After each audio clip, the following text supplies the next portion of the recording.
en la sala situacional instalada en la sede del Correo del Orinoco en Madrid.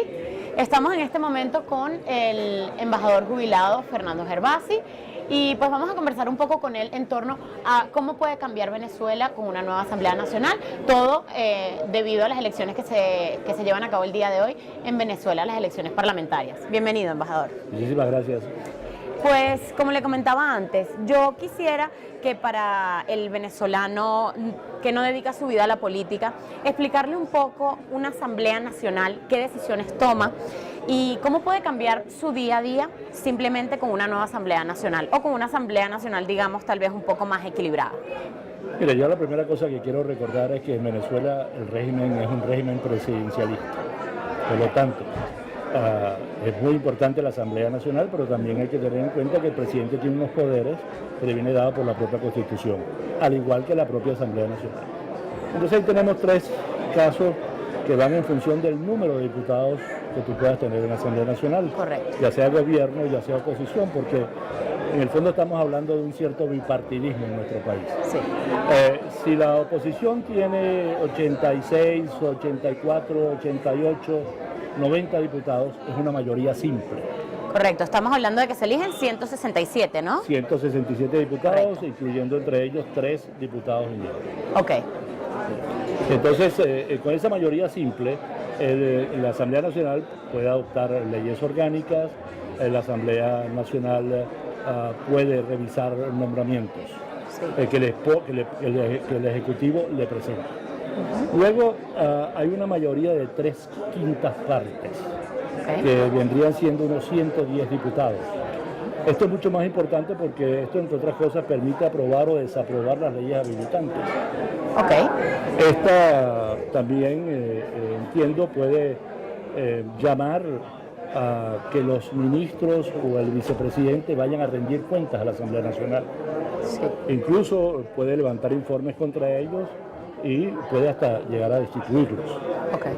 Y luego hay el caso ya de una mayoría, no sé cómo calificarla, diría absoluta, que son las 2/5 partes, no más, perdón, 111 diputados. Vamos a hablar a partir de 111 diputados. Y ya con 111 diputados la situación es muy distinta, porque la Constitución permite, además de todo lo anterior que yo he señalado, Sí. pues todo eso se va acumulando, permite también nombrar poderes importantes como es el Tribunal Supremo de Justicia o los integrantes del tribunal, como son los miembros del Consejo Nacional Electoral, como es el Contralor General de la República, el Fiscal General, etc. Esa es la situación actual de la Asamblea. ¿Esa es la situación actual de la Asamblea? No, no es la situación actual de la Asamblea.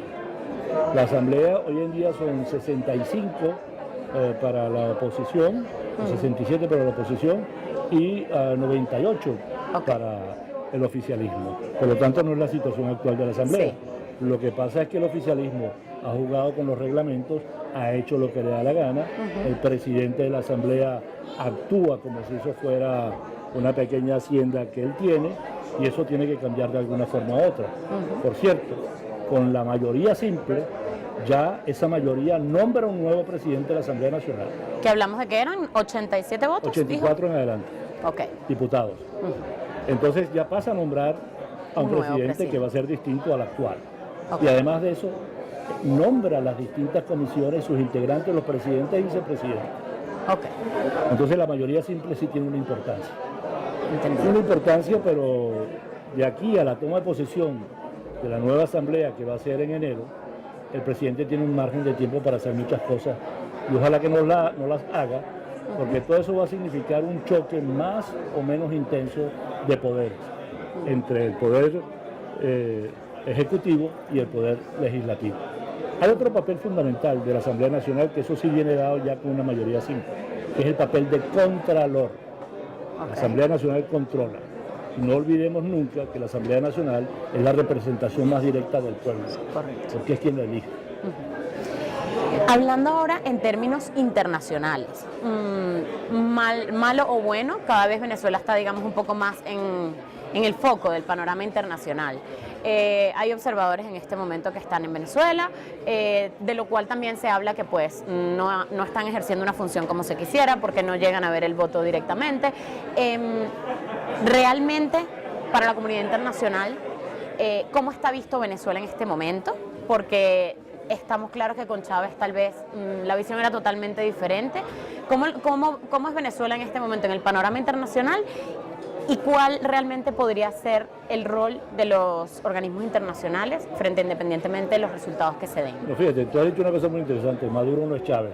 Por supuesto. Entonces la visión sobre Venezuela es distinta. Además, estos 2 años han sido sumamente malos, negativos, de todo punto de vista. Se ha incrementado la inseguridad, la inflación, el Producto Nacional Bruto ha caído, el precio internacional del petróleo ha caído, que es la base y el fundamento de toda la llamada, entre comillas, revolución bolivariana. Ahora, Venezuela está muy aislada a nivel internacional.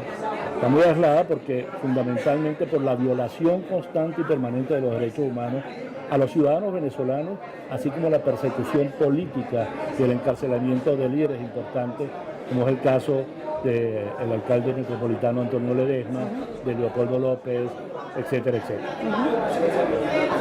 Y ha habido reacciones muy importantes, como es el caso del secretario general de la OEA, que pensaron en un momento dado que era un hombre afín al gobierno, porque era un hombre de izquierda, porque fue 5 años canciller de Mujica, pero indiscutiblemente que demostró que es un hombre con una profunda conciencia democrática, consciente de sus responsabilidades y del papel que tiene que desempeñar.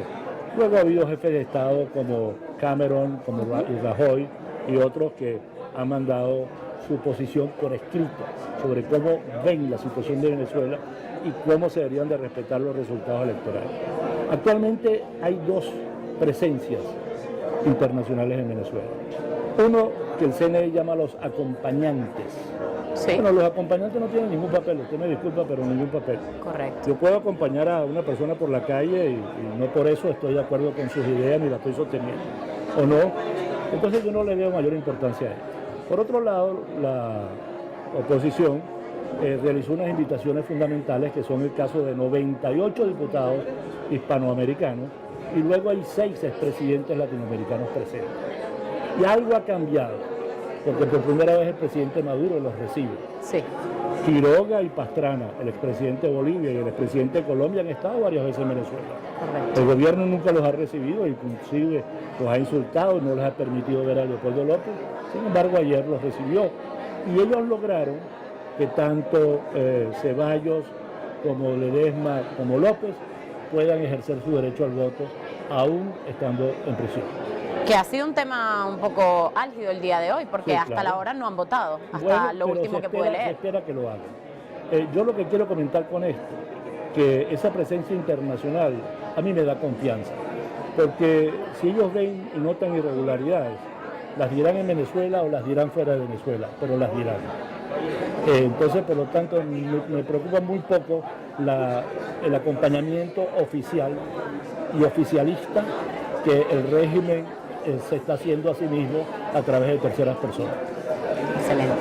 Pues, embajador, no le voy a preguntar más por ahora, porque también para que quienes nos ven en este momento lo sepan, el embajador va a estar en unos minutos en una mesa de diálogo y nos podrá contar un poco más. De momento, agradecida con lo que nos ha podido decir hasta ahora, y solo le pido un mensaje final para quienes en este momento aún no se han decidido a votar. Bueno, el mensaje final es que los venezolanos tenemos que actuar con profunda responsabilidad. Hemos vivido 16 años de profunda situación de desasosiego, la mayor parte del tiempo y para la mayoría de los venezolanos, y es hora que las cosas cambien, vayan a votar, hay que cumplir. Lamentablemente nosotros no podemos hacerlo porque las circunstancias políticas del país no nos lo permiten. Muchísimas gracias. Gracias a ti. Estuvimos con el embajador Fernando Gervasi y estaremos con más en unos minutos.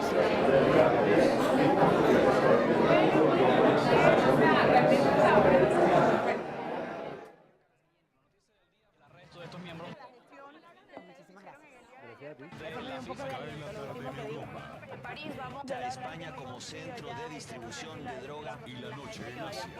Mes del devastador terremoto en Nepal. Mientras el número de muertos sigue aumentando a raíz del seísmo.